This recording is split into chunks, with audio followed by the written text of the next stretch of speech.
ফের সেনা অভ্যুত্থানের কবলে পড়া মিয়ানমারে রোহিঙ্গাদের ফেরানো নিয়ে শঙ্কায় সব মহল। এখনো আশাবাদী ঢাকা। ইয়াঙ্গুনে সেনা সমর্থনে মিছিল, বিক্ষোভের ডাক সূচির।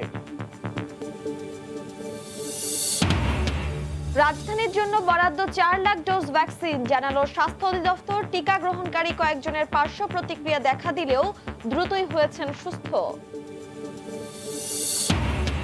এবং পদ্মা সেতুতে যান চলাচল 2022 সালের জুনে, বর্ষায় স্ল্যাবে বসানো যাবে না বিটুমিন। প্রকল্পের মেয়াদ বাড়ল 1 বছর।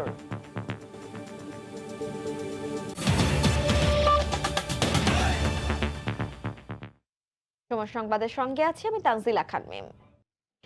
ফের সেনা অভ্যুত্থানের কবলে পড়া মিয়ানমারে রোহিঙ্গাদের ফেরানো নিয়ে বিভিন্ন মহলে দেখা দিয়েছে শঙ্কা। আন্তর্জাতিক সম্পর্ক বিশ্লেষকরা বলছেন আরেক দফা হোঁচট খেতে পারে প্রত্যাবাসন প্রক্রিয়া। তবে দেশটিতে শান্তি ও স্থিতিশীলতা বজায় থাকবে বলে আশাবাদী বাংলাদেশ সরকার। একই সঙ্গে রোহিঙ্গাদের ফেরত পাঠানোর প্রক্রিয়া অব্যাহত থাকার ব্যাপারেও আশাবাদী ঢাকা। দুপুরে পররাষ্ট্র মন্ত্রণালয় থেকে পাঠানো এক বিবৃতিতে একথা জানানো হয়। এহসান জুয়েলের রিপোর্ট।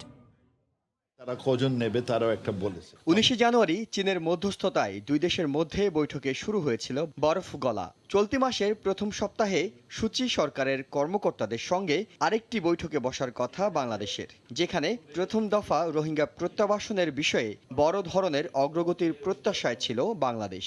হঠাৎ করে যেন এলোমেলো হয়ে গেল সব পরিকল্পনা। তবে আশা ছাড়তে রাজি নয় বাংলাদেশ। সোমবার দুপুরে পররাষ্ট্র মন্ত্রণালয় থেকে পাঠানো এক বিবৃতিতে জানানো হয়, প্রতিবেশী মিয়ানমারে শান্তি ও স্থিতিশীলতা বহাল থাকবে বলে আশা করে ঢাকা। সাম্প্রতিক ঘটনায় রোহিঙ্গাদের নিরাপদ প্রত্যাবাসনে কোনো বিঘ্ন ঘটবে না বলেও আশাবাদ জানিয়েছে পররাষ্ট্র মন্ত্রণালয়। পররাষ্ট্রমন্ত্রী সমসংবাদকে জানান, পরিস্থিতি গভীরভাবে পর্যবেক্ষণ করছে বাংলাদেশ। রোহিঙ্গা প্রত্যাবাসন বিষয়ে কোনো হ্যাম্পার হবে বলে মনে করছেন কিনা? সকাল থেকে দেখতেছি, শুনতেছি, আমরা আপনাদের পরবর্তীতে জানাবো। তবে ততটা আশাবাদী নন আন্তর্জাতিক সম্পর্ক বিশ্লেষকরা। তারা মনে করছেন মিয়ানমারের আভ্যন্তরীণ অস্থিরতায় ঝুলে যেতে পারে প্রত্যাবাসন। এখন ঢাকার উচিত সামরিক জান্তার সাথে সম্পর্ক বাড়িয়ে স্বার্থ উদ্ধার করা। রোহিঙ্গা ইস্যুটা এখন যে নেওয়ার কথা যেগুলো আসছিল, এগুলো এখন সবগুলো এখন আপাতত ওই চ্যাপ্টারটা, অর্থাৎ বই যেমন আমরা বন্ধ করি পড়তে এক জায়গায় গিয়ে, এখন যেটুকু পর্যন্ত পড়ে আসছি এই পর্যন্ত, ওখান পর্যন্ত দিয়ে আপাতত বইটা বন্ধ থাকবে। চাপ সৃষ্টির একটা নতুন ক্ষেত্র প্রস্তুত হয়েছে, যেটি মিয়ানমার নিজেই করেছে। 11 লক্ষ রোহিঙ্গা যাদের মধ্যে একজনকে তারা ফেরত নেয়নি, এমন হতে পারে তারা একটা নাটকীয় উদ্যোগে এই বিষয়ে এক ধরনের ছাড় দিয়ে এই রোহিঙ্গাদেরকে ফেরত নেওয়ার প্রক্রিয়া শুরুও হতে পারে। গত 3 বছর ধরে যে আমরা রোহিঙ্গা ইস্যুটা দেখছি, সেটার ডিসিশন মেকিং এর পরে কিন্তু সবসময় মিলিটারি ছিল। সুতরাং গুণগতভাবে এই পুরো প্রক্রিয়াতেও খুব একটা পরিবর্তন আসবে না। ফলে আমাদেরকে এখন চিন্তা করতে হবে যে আমরা কিভাবে, কতটুকু এবং কত জোরদার ভাবে সামরিক এবং বেসামরিক কূটনীতিকে এগিয়ে নিয়ে যাব। শুধু রোহিঙ্গা প্রত্যাবাসন নয়, গণহত্যার দায়ে আন্তর্জাতিক আদালতে মিয়ানমারের বিচার প্রক্রিয়া নিয়েও জটিলতা তৈরির আশঙ্কা করছেন বিশ্লেষকরা। এহসান জুয়েল, সময় সংবাদ, ঢাকা। ভ্যাকসিন প্রসঙ্গ। রাজধানীর জন্য 4 লাখ ডোজ করোনা টিকা বরাদ্দ রয়েছে বলে জানিয়েছেন স্বাস্থ্য অধিদপ্তর। 10 ফেব্রুয়ারি পর্যন্ত স্বাস্থ্যকর্মীদের কর্মস্থল ত্যাগ না করতে নির্দেশনা দেওয়া হয়েছে। এদিকে রাজধানীর 5 হাসপাতালে প্রাথমিকভাবে টিকা গ্রহীতাদের কয়েকজনের সামান্য পার্শ্ব প্রতিক্রিয়া দেখা দিলেও এখন সবাই সম্পূর্ণ সুস্থ বলে জানিয়েছেন মহাপরিচালক। পরীক্ষামূলকভাবে প্রয়োগের পর এবার গণহারে টিকা দেওয়ার পালা। আগামী রোববার সারা দেশে শুরু হচ্ছে সে মহাযজ্ঞ। এরই মধ্যে জেলায় জেলায় পৌঁছে গেছে কোভিড টিকা। টিকা বিতরণের প্রস্তুতি নিয়ে সোমবার সকালে জেলা সিভিল সার্জন, উপজেলা স্বাস্থ্য কর্মকর্তা ও মেডিকেল কলেজের পরিচালকদের সঙ্গে অনলাইন সভা করে স্বাস্থ্য অধিদপ্তর। বৈঠক শেষে মহাপরিচালক জানান, টিকা বিতরণের জন্য 10 ফেব্রুয়ারি পর্যন্ত স্বাস্থ্যকর্মীদের কর্মস্থল না ছাড়ার নির্দেশনা দেওয়া হয়েছে। আর ছুটির দিনে বন্ধ থাকবে টিকা প্রয়োগ কার্যক্রম। অত্যাবশ্যকীয় যেগুলো আছে, কেউ মারা গেলেন, কাউকে যেতে হচ্ছে, কেউ অসুস্থ হয়ে গেছেন, সেগুলো বাদে আমরা বলেছি যে টিকা দেওয়ার কার্যক্রম না হওয়া পর্যন্ত সমস্ত কর্মকর্তা কর্মচারীরা কোনো ধরনের ছুটিতে যাবেন না এবং কোনো রকমের স্টেশন লিভ করবেন না। এখনো অ্যাপে নিবন্ধন শুরু না হলেও সোমবার সকালের মধ্যে অনলাইনে 20,000-এর বেশি আবেদন জমা পড়েছে। যারা অ্যাপ কিংবা অনলাইনে নিবন্ধনে ব্যর্থ হবেন তাদের সহযোগিতা করবে মাঠ পর্যায়ের স্বাস্থ্যকর্মীরা। একদম ইউনিয়ন পর্যায় পর্যন্ত আমাদের ইলেকট্রনিক ডিভাইস আছে এবং সেটাতে ইন্টারনেটের লাইন সহ সিম দেওয়া আছে এবং তারা জেলা, উপজেলা এবং ইউনিয়ন পর্যায়ে কমিউনিটি ক্লিনিক পর্যন্ত সবাই তাদেরকে সাহায্য করবে। দেশের সব জেলাতেই কোভিড টিকা পৌঁছে দেওয়ার কথা জানিয়ে স্বাস্থ্য অধিদপ্তর বলছে, ঢাকার জন্য বরাদ্দ রাখা হয়েছে 4 লাখ ডোজ। জনসংখ্যার ভিত্তিতে ক্যালকুলেশন করে করা হয়েছে। ঢাকায় যেহেতু জনসংখ্যা বেশি, ঢাকায় টিকার অনেকখানি ঢাকাতেও রাখা হচ্ছে। এদিকে গত বুধ ও বৃহস্পতিবার প্রাথমিকভাবে যে 567 জনকে টিকা দেওয়া হয়েছিল তাদের 2-1% মধ্যে সামান্য পার্শ্ব প্রতিক্রিয়ার তথ্য পেয়েছে স্বাস্থ্য অধিদপ্তর। তবে তাদের সকলেই এখন সুস্থ বলে জানান উদ্বোধনী দিনের টিকা গ্রহীতা ও স্বাস্থ্য অধিদপ্তরের অতিরিক্ত মহাপরিচালক ডাক্তার নাসিমা সুলতানা। 1-2% লোকের এরকম হয়েছে, জ্বর হয়েছিল, কারো মাথা ঘুরেছে, কারো 1-2 বার বমি হয়েছে, কিন্তু সবাই এখন সুস্থ আছে। এদিকে হাঙ্গেরি কিংবা অন্য কোনো দেশকে টিকা সরবরাহের তথ্য স্বাস্থ্য অধিদপ্তরের কাছে নেই বলে জানান প্রতিষ্ঠানটির মহাপরিচালক।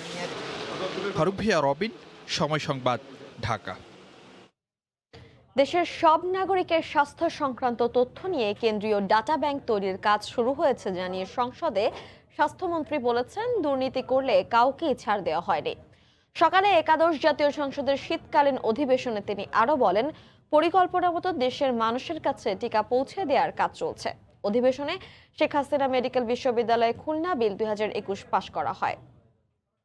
সমস্ত বাংলাদেশের প্রত্যেকটি ব্যক্তির যেন হেলথ ডাটা আমরা করতে পারি, রাখতে পারি, সেই ব্যবস্থাও আমরা হাতে নিয়েছি এবং তার কার্যক্রম শুরু হয়ে গেছে।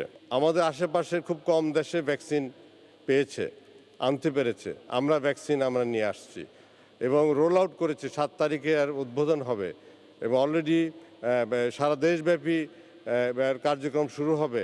স্বাস্থ্য মন্ত্রণালয়ের যে দুর্নীতি, যেখানেই দুর্নীতি হয়েছে সেখানেই আমরা তার ব্যবস্থা নিয়েছি। এখন যারা করেছে তাদেরকে আমরা জেলে পর্যন্ত নিয়ে গেছি। করোনা টিকা গণহারে প্রয়োগের আগে দেশ জুড়ে জেলা উপজেলা পর্যায়ে চলছে চিকিৎসক ও টেকনিশিয়ানদের প্রশিক্ষণ। 7 ফেব্রুয়ারি তারা পুরোপুরি প্রস্তুতি থাকবেন বলে আশা স্বাস্থ্য বিভাগের।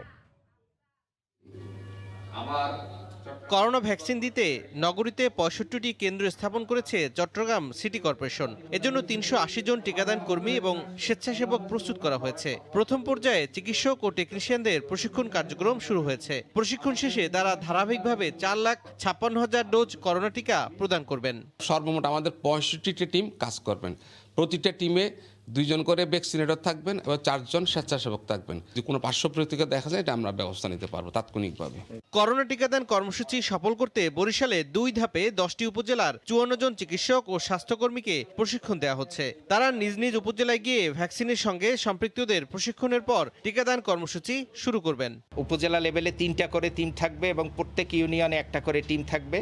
এই টিমগুলোকে তারা প্রশিক্ষণ দিবেন, এখান থেকে প্রশিক্ষণ নিয়ে যায়। ময়মনসিংহ সিভিল সার্জন অফিসে টিকা প্রদানের সঠিক পদ্ধতি, টিকা পরবর্তী পার্শ্ব প্রতিক্রিয়া সহ বিভিন্ন গাইডলাইনের বিষয়ে প্রশিক্ষণ দেওয়া হচ্ছে। জেলা সদরে 13টি ও 13টি উপজেলা স্বাস্থ্য কমপ্লেক্সে 3টি করে টিকাদান বুথ স্থাপন করা হয়েছে। এছাড়া প্রতিটি ইউনিয়নেও 1টি করে টিকাদান বুথ করার পরিকল্পনা রয়েছে। প্রতিটি বুথে থাকবেন 2 জন করে প্রশিক্ষিত টিকাদানকারী। টিকাদান কেন্দ্রের কাছাকাছি আমরা 1টা করে বুথ রাখবো, যদি কেউ রেজিস্ট্রেশন করতে না পারে, এবং অধিক সংখ্যক মানুষকে টিকা দেওয়ার জন্য স্থানীয় তাৎক্ষণিকভাবে রেজিস্ট্রেশন করে আমরা তাদের টিকা দেওয়ার ব্যবস্থা করব। এছাড়া যশোর, ঝিনাইদহ সহ দেশের বিভিন্ন স্থানে করোনা ভ্যাকসিন কার্যক্রম সফল করতে প্রশিক্ষণ দেওয়া হচ্ছে স্বাস্থ্য সংশ্লিষ্টদের। তৌফিক মাহমুদ, সময় সংবাদ। দর্শক, প্রতি মাসের 1 তারিখে আমরা পদ্মা সেতুর অগ্রগতির খবর প্রচার করে থাকি। আজ থাকছে প্রকল্পের চূড়ান্ত মেয়াদ বাড়ানোর খবর। আরও 1 বছর বাড়ল পদ্মা সেতু প্রকল্পের কাজ। বর্তমান অগ্রগতি বিবেচনায় 2022 সালে সেতুতে যান চলাচলের জন্য উপযুক্ত করা যাবে বলে জানিয়েছেন প্রকল্প পরিচালক। চলতি বছরের জুন মাসের মধ্যে সবগুলো স্ল্যাব বসানোর কাজ শেষ করা গেলেও বর্ষার কারণে তাতে বিটুমিন বসানো যাবে না বলে বাড়তে হচ্ছে প্রকল্পের মেয়াদ। এহসান জুয়েলের রিপোর্ট, ছবি তুলেছেন সাইফুল ইসলাম। গত বছরের 10 ডিসেম্বর সেতুতে সবগুলো স্প্যান বসানোর পর এখন চলছে স্ল্যাব বসানোর কাজ। দ্বিতল এই সেতুতে একই সাথে চলছে রোড ও রেল স্ল্যাব বসানো। প্রায় 3000 করে বসাতে হবে স্ল্যাব। সুখবর হলো স্পেনে বসানোর জন্য প্রয়োজনীয় স্ল্যাব নির্মাণের কাজ শতভাগ শেষ করা হয়েছে। 4টি দল আলাদা করে দিনের বেলা স্পেনে স্ল্যাব বসানোর কাজ করছে। সবশেষ পরিকল্পনায় চলতি বছরের জুন মাসের মধ্যে সেতু চালুর কথা থাকলেও নানা জটিলতায় আরও 1 বছর বাড়ানো হয়েছে মেয়াদ। জুন মাসের মধ্যে শতভাগ স্ল্যাব বসানোর পাশাপাশি এগিয়ে নেওয়া হবে মূল সেতু ও ভায়াডাক্টের দুই পাশে প্রায় 30 কিলোমিটার এলাকায় রেলিং বসানোর কাজ। তবে এর মধ্যে বর্ষা শুরু হয়ে গেলে আগামী জুলাই, আগস্ট ও সেপ্টেম্বর মাসে রোড স্ল্যাবের উপর বিটুমিন বসানো যাবে না। করোনার কারণে লোকবল সংকটের বিষয়টিও মাথায় রাখতে হচ্ছে সেতু কর্তৃপক্ষকে। সামনে আর কোনো সমস্যা আমরা আশা করছি না, কাজেই আমরা যে কাঙ্ক্ষিত আমাদের সময় যে জুন 2022-এর পূর্বেই আমরা জনসাধারণকে এটা মুক্ত করে দিতে পারবো বলে আমরা আশা করি। প্রকল্প সূত্র জানিয়েছে এখন পর্যন্ত মূল সেতুর কাজে অগ্রগতি হয়েছে 92 ভাগ, নদী শাসনের কাজ 79 ভাগ, আর পুরো প্রকল্পের কাজ শেষ হয়েছে 83.5 ভাগ। গত 6 বছরের কাজের অভিজ্ঞতা থেকে সেতু কর্তৃপক্ষ এখন জানেন কোন কাজটায় কত সময় প্রয়োজন হবে, কোন কাজটার পর কোন কাজটা ধরতে হবে। সামনের বর্ষার প্রাকৃতিক জটিলতার পাশাপাশি বাকি থাকা কাজগুলো হিসেব করে তারা মনে করছেন সব মিলে 2022 সালের জুন মাস নাগাদ সেতুতে যানবাহন চলাচল সম্ভব হবে। এহসান জুয়েল, সময় সংবাদ, মাওয়া, মুন্সিগঞ্জ। জাতির জনক বঙ্গবন্ধু শেখ মুজিবুর রহমানের জীবনের উপর লেখা 2টি গ্রন্থের মোড়ক উন্মোচন করেছেন প্রধানমন্ত্রী শেখ হাসিনা। সকালে চলমান অধিবেশনের ফাঁকে এই বই দুটির মোড়ক উন্মোচন করেন তিনি। চলমান শীতকালীন অধিবেশনের ফাঁকে সংসদের প্রধানমন্ত্রীর কার্যালয়ে বেলা 12টায় জাতির জনকের উপর লেখা বঙ্গবন্ধু শেখ মুজিবুর রহমান জনক আমার, নেতা আমার এবং 1970 থেকে 1975 সাল পর্যন্ত বঙ্গবন্ধুর সাক্ষাৎকার ভিত্তিক বই জয় বাংলার মোড়ক উন্মোচন করা হয়। জয় বাংলা গ্রন্থটির ভূমিকা লিখেছেন প্রধানমন্ত্রী শেখ হাসিনা নিজেই এবং বইটির সম্পাদনা করেছেন সাবেক শিক্ষামন্ত্রী নুরুল ইসলাম নাহিদ এবং পিয়াস মজিদ। দলের ইমেজ নষ্ট হয় এমন বক্তব্য থেকে বিরতি থাকার হুঁশিয়ারি দিয়ে আওয়ামী লীগের সাধারণ সম্পাদক ওবায়দুল কাদের বলেছেন, শেখ হাসিনা দলীয় শৃঙ্খলা এবং ঐক্যের বিষয়ে অধিকতর কঠোর অবস্থানে রয়েছেন। সকালে সচিবালয়ের ব্রিফিংয়ে তিনি বলেন, প্রজাতন্ত্রের কোনো ব্যক্তি অনিয়ম দুর্নীতির ঊর্ধ্বে নয়। যে কোনো অনিয়মের বিরুদ্ধে তদন্ত করার দায়িত্ব স্বাধীন দুর্নীতি দমন কমিশনের আছে। দল করলে দলের শৃঙ্খলা মেনে চলতে হবে। দলের বিষয়ে কোনো বক্তব্য কারো থাকলে কিংবা অভিযোগ থাকলে তা দলের অভ্যন্তরীণ ফোরামেই আলোচনা করে সিদ্ধান্ত নিতে হবে। দলীয় ফোরামের বাইরে গিয়ে কোনো ধরনের বক্তব্য বিবৃতি দলের শৃঙ্খলা বিরোধী কাজ হিসাবে বিবেচিত হবে। দলের ইমেজ নষ্ট হয় এবং শৃঙ্খলা নষ্ট হয় এমন বক্তব্য সাংগঠনিক শৃঙ্খলা ভঙ্গের অপরাধ হিসাবে গণ্য করা হবে। মৃদু থেকে মাঝারি শৈত্যপ্রবাহে কাঁপছে সারা দেশ। উত্তরের বিভিন্ন জেলায় বিপর্যস্ত জনজীবন। মৌলভীবাজারের শ্রীমঙ্গলের সর্বনিম্ন তাপমাত্রা 5.5 ডিগ্রি রেকর্ড। এদিকে অতিরিক্ত ঠান্ডায় হাসপাতালেও বাড়ছে শীতজনিত রোগে আক্রান্তের সংখ্যা। জেলা প্রতিনিধি ও ব্যুরো রিপোর্টারদের পাঠানো তথ্য ও ছবিতে রিপোর্ট। কুয়াশার হানায় একেবারেই কমে এসেছে দৃষ্টিসীমা। সূর্যের আলো যখন লোকালয়ে পৌঁছায় ততক্ষণে দিনের অর্ধেকটা পার হয়ে যায়। গেল কয়েকদিনের এই চিত্রের সঙ্গে যুক্ত হয়েছে কনকনে হিমেল হাওয়া। বিশেষ প্রয়োজন ছাড়া কেউ ঘর থেকে বের না হওয়ায় জনশূন্য পথঘাট, দোকানপাট। দিনের রোজগারে যাদের জীবন চলে, ঘরের বাইরে বের হয়ে তাদের লড়তে হচ্ছে তীব্র শীতের সঙ্গে। দু এক জায়গায় কেবল আগুনের আঁচে শীত তাড়ানোর আয়োজন। রিক্সা চালাতে পারছি না, বাতাস করতেছে, ঠান্ডা চলেছে, খুব কষ্ট। বাচ্চা কাচ্চা নিয়ে আমরা খুব অভাবে আছি। ঠান্ডার মধ্যেও মনে করো এত সকালে বেড়ে আসছে কামের জন্য, আমাদেরকে কাম করে খাওয়াই লাগে। উত্তরাঞ্চল সহ দেশের কয়েকটি স্থানে তাপমাত্রা নেমে এসেছে গড়ে 6 থেকে 7 ডিগ্রিতে। দেশের সর্বনিম্ন তাপমাত্রা রেকর্ড করা হয়েছে মৌলভীবাজারে। কুয়াশা বেশি, ঠান্ডা তো আছেই। হাত পা খুবই ঠান্ডার জন্য কোকড়া হয়ে আসতেছে। বছর থেকে আমরা দিকে বসে আসছি, কোনো রিক্সা গাড়ি কিছু নেই। ধানের ভিড় নামাতে তো ধান লাগানোর কষ্ট খুবই কম। আজকে শ্রীমঙ্গলের সর্বনিম্ন তাপমাত্রা রেকর্ড করা হয়েছে 5.5 ডিগ্রি সেলসিয়াস, যা আজকে সারা দেশের মধ্যে সর্বনিম্ন। আবহাওয়া অফিস বলছে সপ্তাহ জুড়েই থাকবে শীত। ঠান্ডাজনিত রোগের হাত থেকে বাঁচতে সবাইকে সচেতন থাকার আহ্বান চিকিৎসকদের। মিজানুর রহমান কবির, সময় সংবাদ। এই মুহূর্তে নওগাঁর সান্তাহার রেল স্টেশন এলাকায় আছেন সহকর্মী এমআর রকি। শীতে মানুষের দুর্ভোগের খবর জানতে সরাসরি চলে যাচ্ছে তার কাছে। রকি, ধন্যবাদ। অপরিচিত এক ভিন্ন বৈরী আবহাওয়া মোকাবেলা করতে হচ্ছে উত্তর জনপদের এই মানুষকে। গত এক সপ্তাহ থেকে কিন্তু এই বৈরী আবহাওয়া বিরাজ করছিল, তবে এই আবহাওয়া কিন্তু গত কয়েকদিনে তীব্র থেকে আরো তীব্রতর অনুভূত হচ্ছে। বিশেষ করে ভোর সকালে একেবারে কনকনে ঠান্ডা এবং হিম বাতাস জনজীবনের উপর বড় ধরনের প্রভাব ফেলেছে, আমরা এখানে লক্ষ্য করছিলাম। তবে এই আবহাওয়া কিন্তু গত এক মাস থেকে আস্তে আস্তে এটা বাড়ছিল এবং এই অসহনীয় আবহাওয়া উত্তর জনপদের মানুষের অনেকটা কাজকর্মের উপর বড় ধরনের প্রভাব ফেলেছে। এবং সকালে কিন্তু আজকের তাপমাত্রা অত্যন্ত কম এখানে রেকর্ড করা হয়েছে, 4.7 এই উত্তর জনপদে, বিশেষ করে নওগাঁতে এখানে রেকর্ড করা হয়েছে। গত 2 দিন থেকেই কিন্তু তাপমাত্রা আস্তে আস্তে এখানে নিচে নেমে যাচ্ছিল এবং বৈরী পরিবেশের কারণে কিন্তু এই পরিস্থিতি সাধারণত যারা এখানকার খেটে খাওয়া নিম্ন আয়ের মানুষ তাদের জন্য একটা অসহনীয় এবং আয় রোজগারের উপর বড় ধরনের একটা প্রভাব ফেলেছে। এবং আমরা এখানে হাসপাতালগুলোতে লক্ষ্য করছিলাম হঠাৎ এই তাপমাত্রা নেমে যাওয়ার কারণে বিভিন্ন ধরনের রোগ বালাই কিন্তু অতিমাত্রায় দেখা যাচ্ছে। বিশেষ করে শিশুরা ডায়রিয়া, নিউমোনিয়া এবং বয়স্কদের শ্বাস প্রশ্বাস এই জাতীয় রোগ এখানে অধিক মাত্রায় দেখা যাচ্ছে। এবং হাসপাতালে সার্বিক চিত্র বলছে যে এখানে গত 2 দিনে এখানে 50 জনের মতো শিশু কিন্তু ভর্তি হয়েছে ডায়রিয়া, নিউমোনিয়া আক্রান্ত হয়ে। এই পরিস্থিতি কিন্তু এখানকার জন্য মোটেও প্রস্তুত নয় স্থানীয় এখানকার যারা বাসিন্দা বা স্থানীয় এলাকাবাসী। তারা বলছেন গত প্রায় 5-6 বছরের মধ্যে এত নিচে তাপমাত্রা নেমে যাওয়ার তারা কিন্তু দেখতে পায়নি। কিন্তু হঠাৎ এরকম একটা বৈরী পরিবেশ অনেকটাই অস্বস্তির মধ্যে ফেলেছে এবং ভোর সকাল থেকে বেলা 10টা-12টা পর্যন্ত কিন্তু আবহাওয়া একেবারে নিচে থাকছে এবং হিম বাতাসের কারণে জনজীবনের একটা ছন্দপতন এখানে আমরা লক্ষ্য করছিলাম। এবং এই পরিস্থিতিতে কিন্তু চিকিৎসকরা যেটা বলছেন যে সকালে শিশুদের বের না করা এবং বয়স্কদের জন্য কিন্তু আলাদা একটা নজরদারি রাখা এবং বাসি খাবার পরিহার সহ উষ্ণতার মাঝে রাখার জন্য চিকিৎসকদের পরামর্শ আমরা এখানে জানতে পারছিলাম। তবে এই আবহাওয়া কিন্তু আরো 2-1 দিন থাকতে পারে এমন আভাস দিয়েছে স্থানীয় আবহাওয়া অধিদপ্তরের পক্ষ থেকে। তো এই ছিল এই অঞ্চলের এই এলাকার শীতের খোঁজ খবর আমার কাছে। নওগাঁ সান্তাহার এলাকা থেকে শীতে মানুষের দুর্ভোগের খবর জানাচ্ছিলেন সরাসরি সহকর্মী এমআর রকি।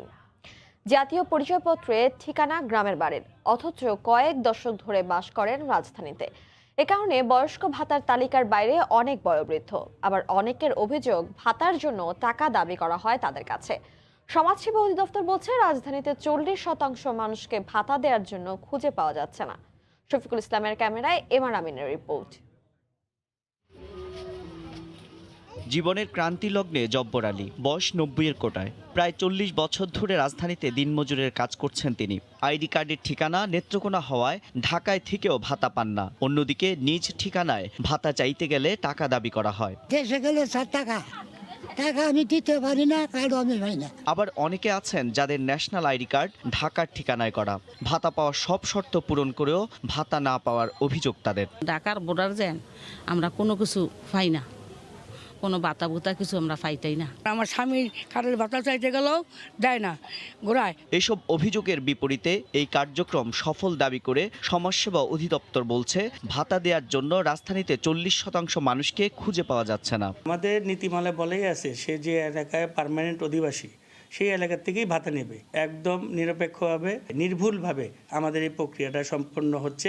সমাজ বিশ্লেষকদের পরামর্শ বয়স্ক যোগ্যদের তালিকা অনলাইন ডাটাবেজের আওতায় আনার। মাইগ্রেশন হবে, বয়স্ক যারা কারা পাবে এলাকা ভিত্তিক একটা লিস্ট করে এবং সেটা সেন্ট্রালাইজড করে ফেলা হয়, তাহলে ওই যে মধ্যস্বত্ব যে ভুগি অ্যাবিউজ করতে পারে না এই শ্রেণীর। 2011 সালের জনশুমারিতে দেখা যায় দেশে 65 থেকে 80 বছর বয়সী 68 লাখ বয়োবৃদ্ধ রয়েছেন। প্রায় 49 লাখ লোককে বয়স্ক ভাতা দেওয়া হয়, যার মধ্যে রাজধানী ঢাকায় 2 লাখের বেশি লোককে বয়স্ক ভাতা দেওয়া হয় বলে জানায় সমাজসেবা অধিদপ্তর।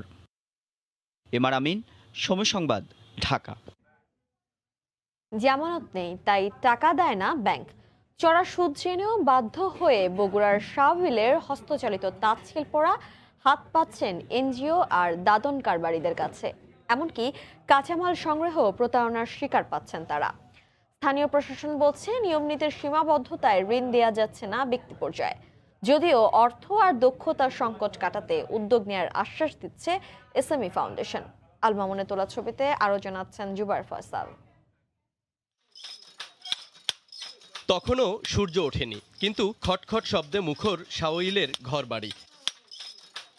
বগুড়ার আদমদিঘির ছোট্ট বাজারটি চারপাশ ঘিরে হাতে হাতে চলছে অসংখ্য তাঁতকল। চরকায় শুধু কাপড় নয়, তারা বুনছেন হরেক রঙের স্বপ্ন। কিন্তু আজকাল নগর বন্দরে পাওয়ার লুমের দাপটে ফিকে হয়ে আসছে তাদের কল্পনা। এর উপর রয়েছে আর্থিক টানাপোড়েন। সহায় সম্বল বলতে ভিটে মাটি আর তাঁতকল, যার বিপরীতে পাওয়া যায় না ব্যাংকের টাকা। আবার যে ঝুট থেকে সুতা তৈরি হয় তা কিনতেও রয়েছে নানা বিপত্তি। ফ্যাক্টরিতে কি আসলে গ্রহণযোগ্য, কার মাধ্যমে সুতা উঠবে, আমরা চিন্তা একটু ভুল করলে তাদেরকে টাকা দিলে এই টাকাটা পুরাপুরি মারা যায়। আমরা এনজিও থেকে আর সামান্য 20,000 10,000 টাকা ঋণ পাই, তো আমরা দিতে পারি না। আমরা সেক্ষেত্রে বড় লোন বা ব্যাংক থেকে সরকারি লোন আমরা পাই না। 15% থেকে 18% হারে সুদ দেয়। সরকার যদি এই তাঁতিদের স্বল্প সুদে কিংবা বিনা সুদে যদি ঋণ দেয়, তবে তাঁতিরা খুব উপকৃত হতো।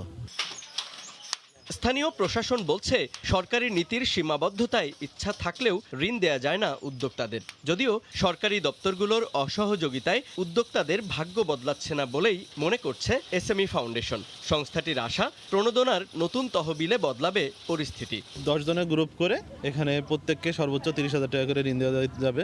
এরা যেহেতু ক্ষুদ্র ব্যবসায়ী, এদের আর্থিক সমস্যাটাই বেশি সমস্যা। আমাদের কিছু জটিলতা আছে যে আমরা গ্রুপ ভিত্তিক যখন ঋণ দিই, 10 জনের না হলে আমরা ঋণ দিতে পারি না। আমরা যে যেখানে পাচ্ছি ঠেক দিয়ে এই গরিব মানুষকে তাদের কাছ থেকে পয়সা আদায় করতেছি। সরকার, আমাদের বিভিন্ন ডিপার্টমেন্ট, তাদের আমি সচেতন হতে বলবো। যারা এরকম অন্যায় করতেছেন, ঘুষ চাচ্ছেন, আমি বলবো তারা যেন এই জায়গা থেকে বিরত থেকে এসএমইদের প্রতি একটু সহায়ক হয়। সরকারি নথি বলছে দেশের প্রায় 1 কোটি উদ্যোক্তার ভালো মন্দ দেখভাল করার জন্য এসএমই ফাউন্ডেশনে জনবল রয়েছে মাত্র 62 জন। সরকারি খাতায় গ্রামগঞ্জে ছড়িয়ে ছিটিয়ে থাকা এসব উদ্যোগের নাম কুটির শিল্প, কিন্তু না আছে অর্থ, না আছে অবকাঠামো। কোনো মতে নিজের খরচে টিকে থাকা আর টিকিয়ে রাখাতেই দিন পার করেন বেশিরভাগ উদ্যোক্তা। তৃণমূলে আসা এবার হবে নতুন আইন, আসবে বাজেট বরাদ্দ। সরকারের অন্তর্ভুক্তিমূলক উন্নয়ন যাত্রায় বড় অংশীদার হবে এসএমই খাত। জুবায়ের ফয়সাল, সময় সংবাদ, বগুড়া। তীব্র তুষারপাতে বিপর্যস্ত রাজধানী ওয়াশিংটন এবং নিউ ইয়র্ক সহ যুক্তরাষ্ট্রের বিভিন্ন শহর। বৈরী আবহাওয়ার কারণে বন্ধ করে দেয়া হয়েছে শিক্ষা প্রতিষ্ঠান।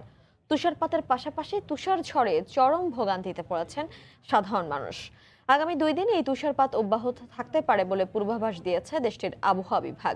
নিউ ইয়র্ক থেকে আরো জানাচ্ছেন হাসানুজ্জামান সাকি।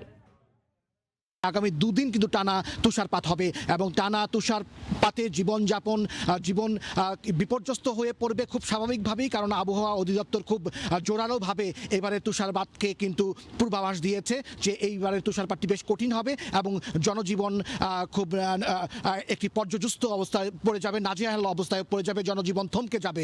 এর মধ্যে যে নিউ ইয়র্কের যে পার্শ্ববর্তী লং আইল্যান্ড শহর আছে, সেই লং আইল্যান্ডের 2টি কাউন্টি আছে, নাসাউ কাউন্টি এবং সাফক কাউন্টি। সেই কাউন্টিতে সমস্ত স্কুল বিদ্যালয় ইতিমধ্যে বন্ধ ঘোষণা করা হয়েছে। নিউ ইয়র্ক সিটিরও কিন্তু শারীরিকভাবে আপনি জানেন যে করোনা মহামারীর মধ্যে নিউ ইয়র্কের স্কুলগুলোতে 2 রকমভাবে এখন পাঠদান হচ্ছে। একটি বাসায় থেকে ডিজিটাল পদ্ধতিতে পাঠদান হচ্ছে, অন্যটি যদি ছাত্রছাত্রীরা শিক্ষার্থীরা চান তাহলে কিন্তু স্কুলে গিয়েও কিন্তু ক্লাস করতে পারেন স্কুলগুলোতে সাধারণত। সেইখানেও কিন্তু শারীরিকভাবে উপস্থিতি কিন্তু বন্ধ ঘোষণা করা হয়েছে। ইতিমধ্যে নিউ ইয়র্ক সিটির কর্তৃপক্ষ সমস্ত রাস্তাঘাটে কিন্তু লবণ ছিটিয়ে দিয়েছে। গত মাসটি গেল জানুয়ারি মাস, সেই জানুয়ারি মাসে কিন্তু সবচেয়ে করোনা মহামারী সবচেয়ে কঠিন একটি মাস হিসেবে চিহ্নিত করেছেন স্বাস্থ্য অধিদপ্তরের কর্মকর্তারা। তারা বলেছেন যে করোনা মহামারীর মধ্যে 1 মাসে সর্বোচ্চ মৃত্যু এবং আক্রান্তের ঘটনা ঘটেছে জানুয়ারি মাসে, অর্থাৎ গত মাসে। প্রতিদিন 2 লাখ 2.5 লাখ মানুষ আক্রান্ত হতেন, আজকে একটু কমেছে, হাসপাতালে ভর্তির সংখ্যাও কমেছে। প্রতিদিন যেখানে 3 থেকে 4 হাজার মানুষ মারা যেতেন, সেখানে আজকে 1800 অর্থাৎ 1800 কিছু বেশি মানুষ আজকে মারা গিয়েছেন। হাসানুজ্জামান সাকি, সময় সংবাদ, নিউ ইয়র্ক। এ পর্যায়ে শীর্ষ সংবাদ জানিয়ে দিচ্ছি আরেকবার। ফের সেনা অভ্যুত্থানের কবলে পড়া মিয়ানমারে রোহিঙ্গাদের ফেরানো নিয়ে শঙ্কায় সব মহল। এখনো আশাবাদী ঢাকা। ইয়াঙ্গুনে সেনা সমর্থনে মিছিল, বিক্ষোভের ডাক সূচির। এবং অসুস্থ বেগম জিয়া হাজির হতে না পারায় 33 বারের মতো পেছালো নাইকো দুর্নীতি মামলায় অভিযোগ গঠনের শুনানি। ভার্চুয়াল শুনানি চান দুদকের আইনজীবী। এই ছিল এখনকার মতো, সঙ্গে থাকুন সময়ের।